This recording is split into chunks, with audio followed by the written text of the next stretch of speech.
नमस्कार मित्रांनो, स्वागत आहे तुमच्या लाडक्या यूट्यूब चॅनलवर. EPS 95 पेन्शनधारकांसाठी मोठी आनंदाची बातमी.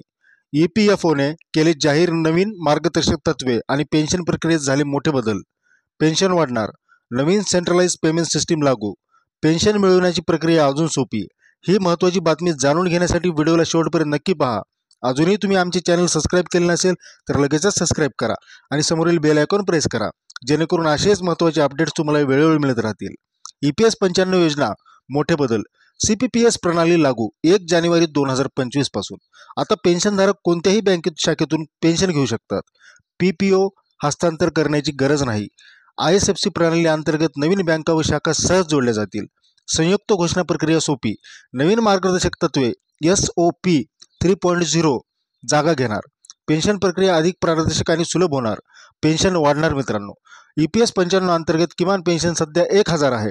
मात्र सरकार यामध्ये वाढ करून 7,000 करण्याच्या मागणीवर गांभीर्याने विचार करत आहे. तुमच्या भविष्याची सुरक्षा तुमच्या हातात. धन्यवाद मित्रांनो. जय महाराष्ट्र.